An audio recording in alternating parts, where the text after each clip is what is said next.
Sir, the debate in the Lok Sabha and in the Rajya Sabha have proved once again that we have far too little history in our politics and far too much politics in our history. प्रधानमंत्री, गृह मंत्री और सभी जो उस तरफ से बोले हैं, उन्होंने ये बिल्कुल साबित कर दिया है कि निकले हैं हिस्टोरियन बनने पर एक्चुअली बने हैं डिस्टोरियन। और मैं जो कुछ मैं कहूंगा मेरे पास लिखित प्रमाण है और बिना आपके आदेश दिए हुए मैं ऑथेंटिकेट करूंगा और सभा पटल पर रखूंगा। मैं सिर्फ 3 बातें करना चाहता हूं deputy chairman sir.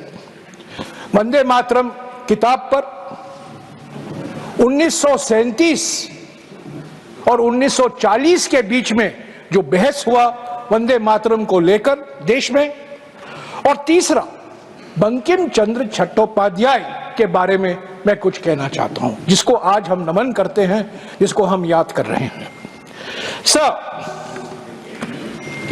First thing I want to start, Rajendra Prasad, Dr. Rajendra Prasad writes to Sardar Vallabhbhai Patel on the 28th of September 1937, raising concerns and worries prevalent in large sections of our political system on Vande Mataram and requesting Sardar Patel that the Congress Working Committee should take a stand. क्या ये तुष्टिकरण था? क्या doctor Rajendra Prasad को आप आरोप लगा रहे हैं कि तुष्टिकरण कर रहे हैं? सरदार पटेल तुष्टिकरण कर रहे हैं? सर, दूसरी बात, 16 अक्टूबर 1937, कल हमारे एलओपी ने भी जिक्र किया, 16 अक्टूबर 1937 नेताजी सुभाष चंद्र बोस रविंद्रनाथ टैगोर को लिखते हैं, गुरुदेव रविंद्रनाथ टैगोर को लिखते हैं, और मेरे पास ओरिजिनल बंगाली खत है जिसका अनुवाद भी है जो मैं टेबल पर रखूंगा। और नेताजी सुभाष चंद्र बोस गुरुदेव से पूछते हैं, गुरुदेव बड़ी चिंता है वंदे मातरम को लेकर, कांग्रेस पार्टी का क्या स्टैंड होना चाहिए, कांग्रेस वर्किंग कमेटी में इस पर क्या बहस होनी चाहिए? आपसे बेहतर और कोई व्यक्ति नहीं है हमें सलाह देने का, और वो गुरुदेव से एडवाइस मांगते हैं। तीसरी बात,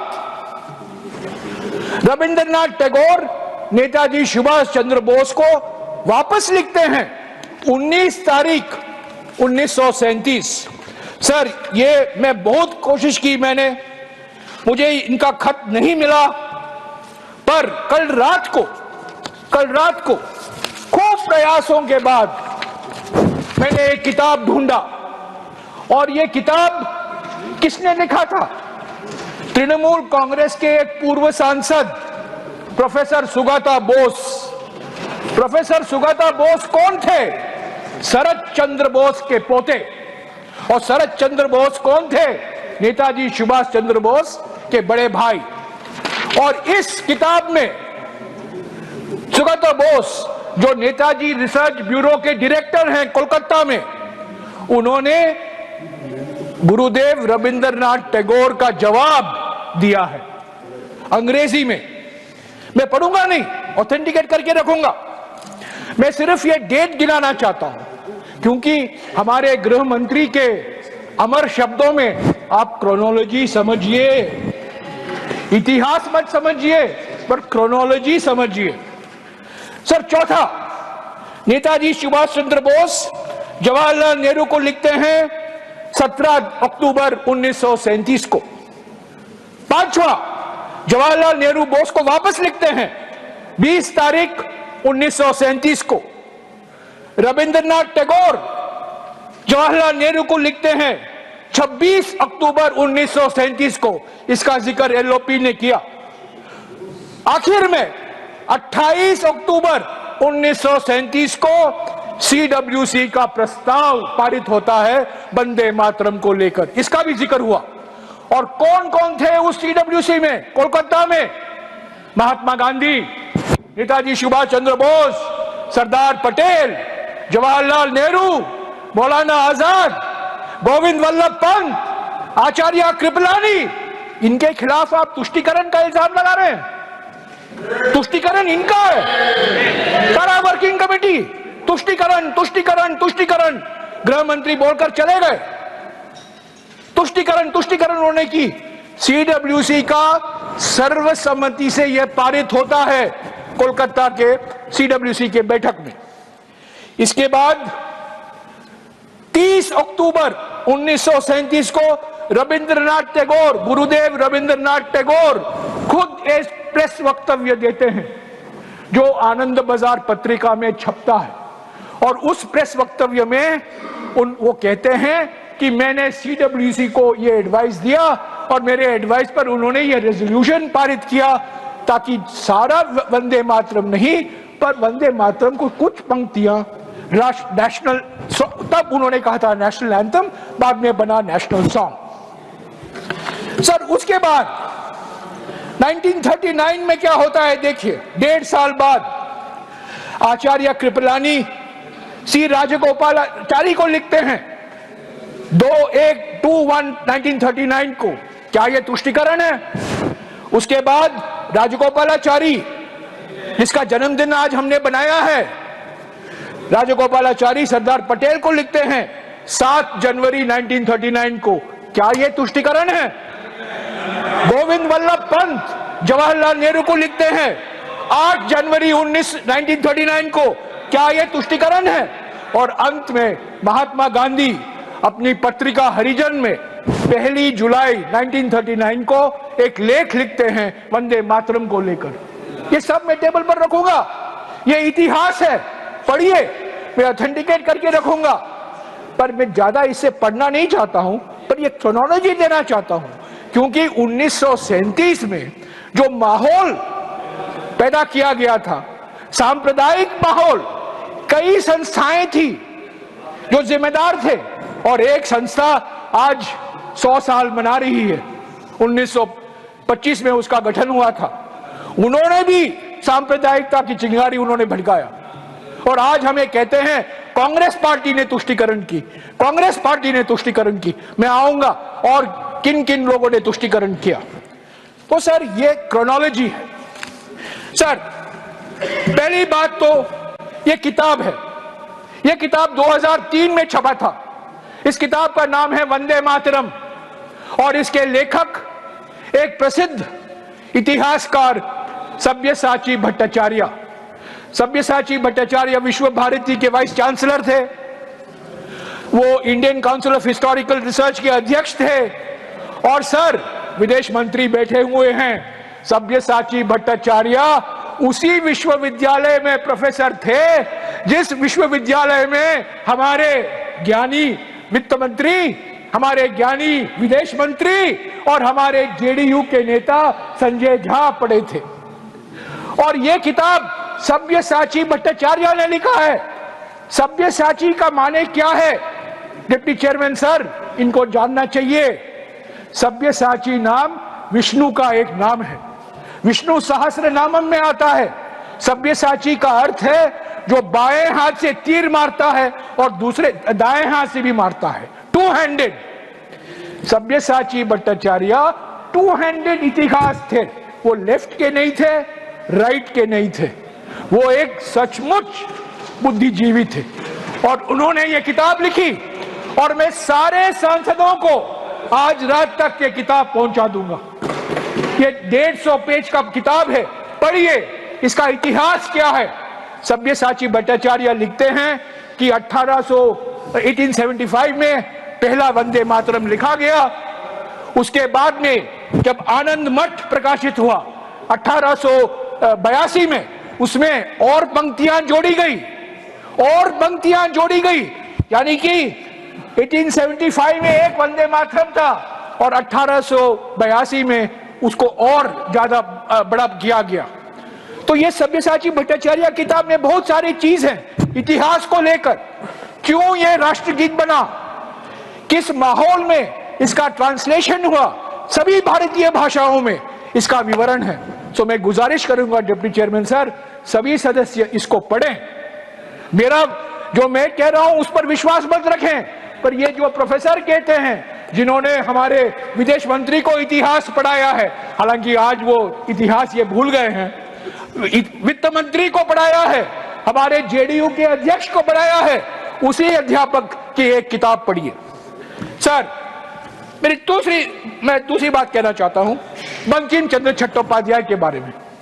सर, बंकिम चंद्र चट्टोपाध्याय के बारे में बहुत चीजें कही गई हैं, पर क्या आप लोग सब जानते हैं कि 1876 को 1876 को एक संस्था का गठन हुआ कोलकाता में, महेंद्र लाल सरकार, सुखेंदु बाबू जानते हैं, 1876 में Indian association for the cultivation of science, और उसके जिम्मेदार बंकिम चंद्र चट्टोपाध्याय थे। उन्होंने पूरा प्रयास किया ये Indian association for cultivation of science बने, और इसी Indian association of cultivation for science में काम करके भारत का पहला विज्ञान में नोबेल पुरस्कार सीवी रामन को मिला।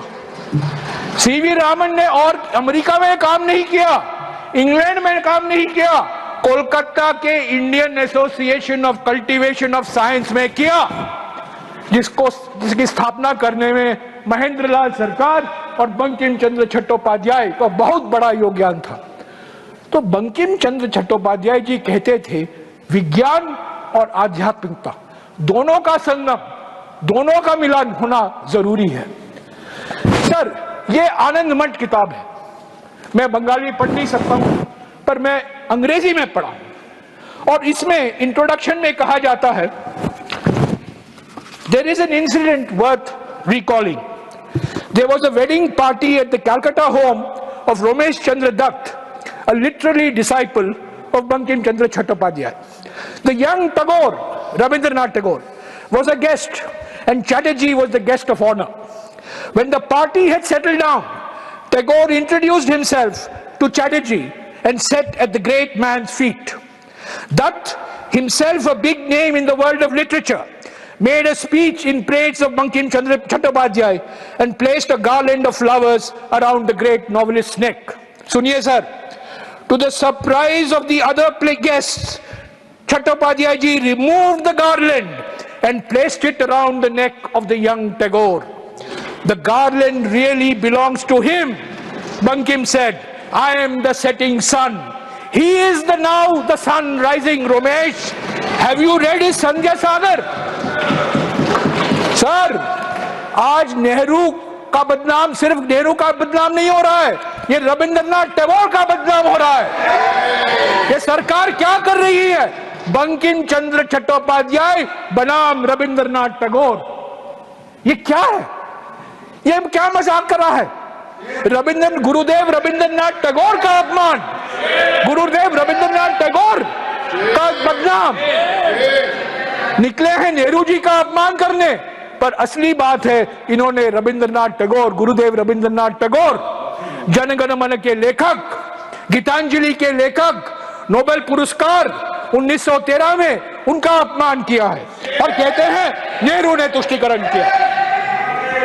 सर, बंकिम बाबू के बारे, बंकिम चंद्र चटर्जी के बारे में आखिरी वक्त उन्होंने बंगला में, बंगा दर्शन में 1880 और 1885 के बीच में कुछ लेख लिखे, वो बंगाली में तक ही सीमित थे। 2002 में इसका अनुवाद किया गया, और इसका अनुवाद, सर मेरी बंगाली को माफ कर दीजिए, हम ये बंगला बोलते पारी बुझते पारी ना बुझते पारी, सॉरी। इस किताब का नाम है इक्वालिटी, सौम्यो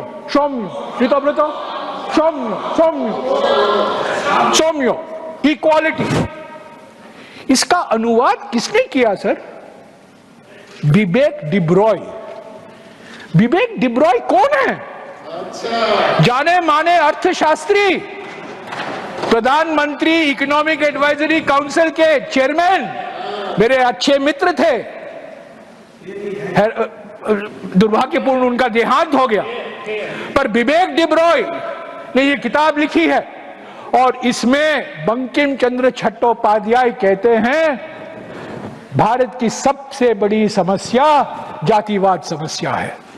हमारा इतिहास जातिवाद का इतिहास है और इतिहास में सिर्फ 3 ऐसे व्यक्ति हैं जिन्होंने इक्वालिटी की बात की है, गौतम बुद्ध, जीसस क्राइस्ट और जॉन जैक्स रूसो, जो फ्रेंच रेवोल्यूशन के प्रेरणा स्रोत थे। तो आज जब हम बंकिम चंद्र जी को याद करते हैं, इस बंकिम चंद्र को भी याद कीजिए जो विज्ञान और आध्यात्मिकता के बीच में मिलन की बात करते थे।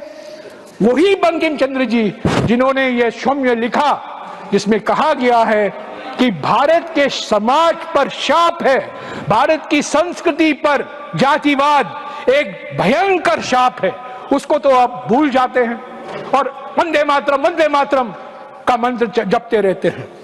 सर, आखिर में मैं 2 मिनट में खत्म कर देता हूं सर। तुष्टीकरण गृह मंत्री और मेरे बाद हमारे लीडर ऑफ द हाउस, फर्क यही है गृह मंत्री और लीडर ऑफ द हाउस में कि गृह मंत्री अपने चेहरे पर नाराजगी दिखाते हैं तुष्टीकरण जब कहते हैं, पर लीडर ऑफ द हाउस हंस के तुष्टीकरण कहेंगे, तो हमें चुभता नहीं है इतना। पर मुझे कोई शक नहीं है कि वो भी तुष्टीकरण की बात करेंगे। सर, तुष्टीकरण का माने क्या है सर?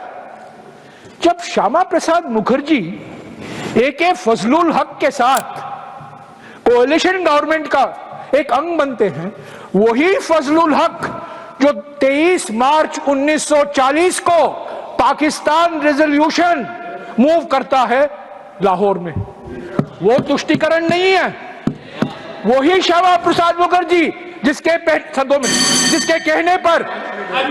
कहने पर हिंदू महासभा सिंध और नॉर्थ वेस्ट फ्रंटियर प्रोविंस में मिली जुली सरकार बनाती है, वो तुष्टीकरण नहीं है।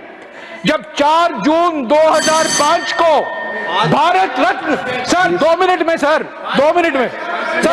समाप्त करें। नहीं, सर 2 मिनट में खत्म कर रहा हूं क्योंकि समय लिमिटेड है। सर बैठिए सर, मैं चुपचाप यहाँ 10:30 से रात तक बैठा रहता हूँ, मुझे 2 मिनट का टाइम दीजिए। मैं आग्रह कर रहा हूं। 4 जून 2005 को 4 जून 2005 को भारत रत्न लाल कृष्ण आडवाणी जाते हैं कराची को और किसकी प्रशंसा करते हैं? नेहरू जी से इतनी नफरत है कि वो जिन्ना की प्रशंसा करते हैं। वो तुष्टीकरण नहीं है। 2009 में जिन्ना की एक बायोग्राफी छपती है, उसके लेखक कौन है? वाजपेयी जी के मंत्रिमंडल के पूर्व वित्त मंत्री और पूर्व विदेश मंत्री जसवंत सिंह। नेहरू से इतनी नफरत कि आप जिन्ना को गले लगाओगे? आपने लिख कर दिया तो सर, प्लीज नो, मैं यही कहूंगा सर, भाई आप मैं देख रहा हूं, please do not discuss please sir, मैं यही कहूंगा अंत में, बहुत सारी चीजें कही गई हैं, हमें इतिहास पढ़ाया गया है विभाजन के बारे में, इमरजेंसी के बारे में, उसके बारे में मैं कुछ नहीं कहूंगा, अलग से उस पर बातचीत करेंगे। पर एक ही बात कहूंगा कि इस पूरा डिबेट का मकसद नेहरू को बदनाम करने के लिए है। इस पूरा ये एक प्रोजेक्ट का अंग है और ये प्रोजेक्ट इतना भयंकर प्रोजेक्ट है कि एक सीधा साधा विनम्र सोबर रक्षा मंत्री भी इसके जाल में आ जाता है और रक्षा मंत्री भी बहुत कुछ बोलते रहते हैं जिसका कोई ऐतिहासिक प्रमाण नहीं है। तो deputy chairman sir, Vande Mataram हर एक कांग्रेस का सेशन वंदे मातरम गीत गाया जाता है। 1937 में रविंद्रनाथ टैगोर के मशवरे, उनके सलाह पर, उनके विचार के आधार पर यह रेजोल्यूशन पारित किया गया। महात्मा गांधी सहमत थे, नेताजी सुभाष चंद्र बोस सहमत थे, सरदार पटेल सहमत थे, जवाहरलाल नेहरू सहमत थे, गोविंद वल्लभ पंत सहमत थे। और आप जो नेहरू जी का नाम बार बार ले रहे हैं, असली बात यह है कि आप अपमान कर रहे हैं वो लोग जिन्होंने स्वतंत्रता के लिए अपनी कुर्बानी दी, जब आप लोग ब्रिटिशरों के साथ मिलजुल कर काम करने के लिए तैयार थे।